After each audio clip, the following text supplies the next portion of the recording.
Hello everyone, 2026 সালে যারা নতুন ভোটার হয়েছেন কিংবা তার আগেও নতুন ভোটার হয়ে এনআইডি কার্ড হাতে পাচ্ছেন না, তারা কিভাবে অনলাইন থেকে এনআইডি কার্ড ডাউনলোড করবেন আজকের ভিডিওতে সেই প্রসেসটি দেখাবো। সো আপনাদের যাদের কাছে এনআইডি নাম্বার কিংবা এনআইডি ফর্ম নাম্বার রয়েছে, তারা কিভাবে অনলাইনে ঘরে বসেই আপনার শখের এনআইডি কার্ডটি মোবাইল বা কম্পিউটার দিয়ে খুব ইজিভাবে ডাউনলোড করবেন, সেই প্রসেসটি আজকের এই ভিডিওতে দেখানো হবে। সো চলুন ভিডিওটি শুরু করা যাক। তো আপনারা মোবাইল বা কম্পিউটার থেকে যে কোনো একটি ব্রাউজার ওপেন করবেন। ওপেন করার পরে সার্চ বারে টাইপ করবেন services.nid.w.gov.bd লিখে আপনারা সার্চ করবেন। এছাড়াও ভিডিও ডেসক্রিপশন বক্সে দেওয়া লিঙ্ক থেকে আপনারা সরাসরি এনআইডি অর্থাৎ বাংলাদেশ এনআইডি অ্যাপ্লিকেশন সিস্টেমের যে হোম পেজটি আছে সেখানে আপনারা চলে আসবেন। এখান থেকে একটু স্ক্রল করে নিচে আসলে আপনারা এখানে দেখতে পাবেন রেজিস্টার করুন। আপনারা এই রেজিস্টার করুন এই অপশনে ক্লিক করবেন। ক্লিক করার পরে আপনারা দেখতে পাবেন অ্যাকাউন্ট রেজিস্টার, জাতীয় পরিচয়পত্র নম্বর বা ফর্ম নম্বর আপনারা এখানে দিয়ে দিবেন। যাদের জাতীয় পরিচয়পত্র রয়েছে তারা জাতীয় পরিচয়পত্র নম্বর এবং ফর্ম নাম্বার থাকলে ফর্ম নাম্বার দিয়ে দিবেন। এরপরে আপনারা এখানে জন্ম তারিখ দিয়ে দিবেন।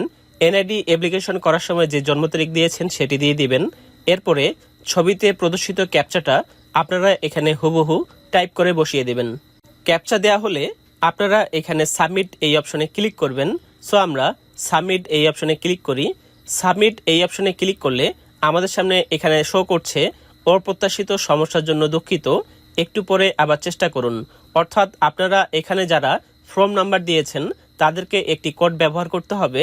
ফর্ম নাম্বারের সামনে আপনারা ক্যাপিটাল লেটারে এনআইডি এফএন লিখে দিবেন। এনআইডি এফএন লিখে ফর্ম নাম্বারটি দেওয়ার পরে আপনারা নিচে আসবেন। নিচে এসে হুবহু আপনারা ক্যাপচাটা এখানে আবারও টাইপ করে বসিয়ে দিবেন। টাইপ করা হলে আপনারা সাবমিট অপশনে ক্লিক করবেন। সাবমিট অপশনে ক্লিক করলে আপনাদেরকে পরের পেজে নিয়ে যাবে। এখানে আপনি দেখতে পাচ্ছেন বর্তমান ঠিকানা। সো আমরা বর্তমান ঠিকানা এখানে দিয়ে দিব, অর্থাৎ এনআইডি কার্ড করার সময় যে বর্তমান ঠিকানা দিয়েছি সেটি দিয়ে দিব। এরপরে আমরা এখানে স্থায়ী ঠিকানা দিয়ে দিব। আমরা এখানে স্থায়ী ঠিকানাটা দিয়ে দিলাম। স্থায়ী ঠিকানা দেওয়া হলে আমরা পরবর্তী এই অপশনে ক্লিক করব। এখানে আপনি দেখতে পাচ্ছেন পরবর্তী অপশনে ক্লিক করার পরে একটি মোবাইল নাম্বার শো করছে। আপনাদের যদি এই মোবাইল নম্বরটি অ্যাক্টিভ থাকে তাহলে ওটিপি পাঠান এই অপশনে ক্লিক করবেন। আর যদি অ্যাক্টিভ না থাকে তাহলে আপনি যোগাযোগের তথ্য পরিবর্তন করে নতুন মোবাইল নাম্বার দিয়ে আপনি ওটিপি পাঠাতে পারেন। সো আমাদের যেহেতু এই নাম্বারটি অ্যাক্টিভ আছে তাই আমরা ওটিপি পাঠান এই অপশনে ক্লিক করলাম। ক্লিক করার পরে আমাদের সামনে এমন একটি ইন্টারফেস চলে আসবে। এখানে আমাদের মোবাইল নম্বরে একটি 6 সংখ্যার ওটিপি কোড পাঠানো হয়েছে। আমরা এই 6 সংখ্যার ওটিপি কোডটি আমরা এখানে বসিয়ে দেব। ওটিপি কোড বসানো হলে আমরা এখানে পরবর্তী অপশনে ক্লিক করব। পরবর্তী অপশনে ক্লিক করলে আমাদের সামনে এমন একটি ইন্টারফেস চলে আসবে। এখানে আপনারা দেখতে পাচ্ছেন প্রক্রিয়াটি শেষ করতে হলে আপনার মোবাইলে এনআইডি ওয়ালেট অ্যাপ্লিকেশনটি অর্থাৎ সফটওয়্যারটা ডাউনলোড করতে হবে এবং সেটা দিয়ে কিউআর কোডটি স্ক্যান করে আপনাদেরকে ফেস স্ক্যান করতে হবে। সো কিউআর কোড স্ক্যান করার জন্য আমরা এখানে ডান পাশে জুম করুন এই অপশনে ক্লিক করব। যদি আমরা জুম করুন এই অপশনে ক্লিক করি তাহলে কিন্তু আমাদের এই স্ক্রিনে আমাদের কিউআর কোডটি চলে আসবে।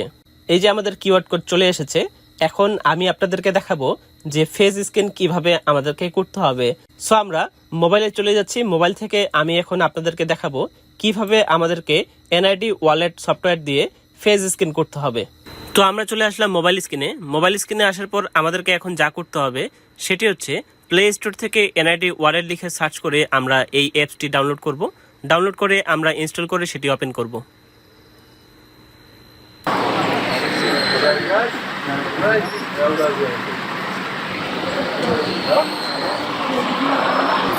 আমি বললে ডানে বামে তাকাবেন, আমি বলার পরে, ঠিক আছে?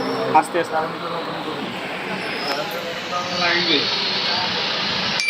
চোখ বন্ধ খুলেন, আস্তে আস্তে ডানে তাকান আমার দিকে,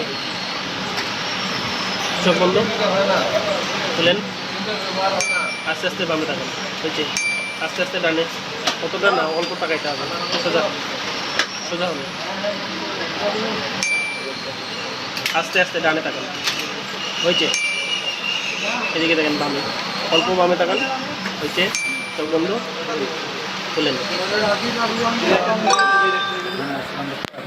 ফেস স্ক্যান করা হলে আমরা একটু অপেক্ষা করব। অপেক্ষা করলে আমরা এখানে দেখতে পাবো আমাদের ইন্টারফেসটি এমন চলে এসেছে। এই যে আপনারা দেখতে পাচ্ছেন এখানে আমাদের নাম চলে এসেছে মোসাম্মদ আখি মনি, এবং আমাদের এখানে ছবিটি চলে আসবে। এখানে সার্ভারজনিত কারণে ছবিটি দেখা যাচ্ছে না। সো এখানে আপনারা দেখতে পাচ্ছেন এড়িয়ে যান এবং সেট পাসওয়ার্ড। যদি আমরা সেট পাসওয়ার্ড এই অপশনে ক্লিক করি তাহলে কিন্তু আমরা ইউজার আইডি এবং পাসওয়ার্ড দিয়ে আমরা লগ ইন করতে পারবো, যাতে আমাদেরকে পরবর্তীতে আর ফেস স্ক্যান দিতে হবে না।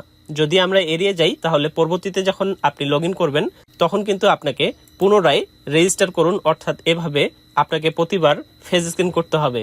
সো আমরা ফেস স্ক্যান যাতে করতে না হয় তাই আমরা সেট পাসওয়ার্ড এই অপশনে ক্লিক করব। সেট পাসওয়ার্ড এই অপশনে ক্লিক করলে আমাদের সামনে এমন একটি ইন্টারফেস চলে আসবে। এখানে আপনারা দেখতে পাচ্ছেন ইউজার নেম সেট করতে হবে। এটি কিন্তু ঐচ্ছিক দিয়েছে। যদি আপনারা ইউজার নেম সেট করতে চান তাহলে করতে পারেন, আর যদি ইউজার নেম সেট করতে না চান তাহলে কিন্তু আপনার যে এনআইডি নম্বরটি চলে আসবে, অর্থাৎ 10 সংখ্যার স্মার্ট কার্ড নাম্বারটি, সেটি আপনাদের ইউজার নেম হিসেবে অটোমেটিক সেট হয়ে যাবে। সো আমরা এখানে পাসওয়ার্ড দিয়ে দিব। সো আমরা পাসওয়ার্ড দিয়ে দিলাম এবং পুনরায় পাসওয়ার্ড লিখুন, অর্থাৎ পুনরায় পাসওয়ার্ড কনফার্ম করলাম। এরপরে আমরা আপডেট এই অপশনে ক্লিক করব। আপডেট এই অপশনে ক্লিক করলে আমাদের সামনে এমন একটি ইন্টারফেস চলে আসবে। এখানে আপনারা কিন্তু সার্ভারজনিত কারণে, অর্থাৎ সার্ভার একটু স্লো, যার জন্য আপনারা কিন্তু এখানে ছবিটি দেখতে পাচ্ছেন না। ছবি ছাড়া আপনারা বাকি তথ্য কিন্তু দেখতে পাচ্ছেন, এখানে নাম দেখতে পাচ্ছেন এবং আপনারা এনআইডি নম্বর দেখতে পাচ্ছেন, প্রোফাইল অর্থাৎ ইত্যাদি দেখতে পাচ্ছেন। সো এখন আমরা কিন্তু এনআইডি কার্ডটি ডাউনলোড করতে পারবো। সো এনআইডি কার্ডটি ডাউনলোড করার জন্য আমরা কিন্তু এখান থেকে নিচে চলে আসব। এনআইডি কার্ড ডাউনলোড করার জন্য এখান থেকে নিচে চলে এসে আমরা ডাউনলোড একটি অপশন দেখতে পাচ্ছি। আমরা এই ডাউনলোড এই অপশনে ক্লিক করলে আমরা কিন্তু আমাদের এনআইডি কার্ডটি পেয়ে যাব। এই যে আপনারা দেখতে পাচ্ছেন আমাদের এনআইডি কার্ডটি চলে এসেছে। এটি আমরা সেভ করে রাখবো অথবা প্রিন্ট আউট করে লেমিনেশন করে রাখবো, তাহলেই আমাদের এনআইডি কার্ড ডাউনলোড হয়ে যাবে। সো ভিউয়ার্স, এই ছিল আজকের ভিডিও। ভিডিওটি ভালো লাগলে লাইক করবেন, কমেন্ট করবেন এবং বন্ধুদের মাঝে বেশি বেশি করে শেয়ার করবেন। এমন নিয়মিত ভিডিও পেতে চাইলে চ্যানেলটি অবশ্যই সাবস্ক্রাইব করবেন। দেখা হচ্ছে নতুন কোনো ভিডিওতে। সে পর্যন্ত ভালো থাকবেন, সুস্থ থাকবেন। আল্লাহ হাফেজ।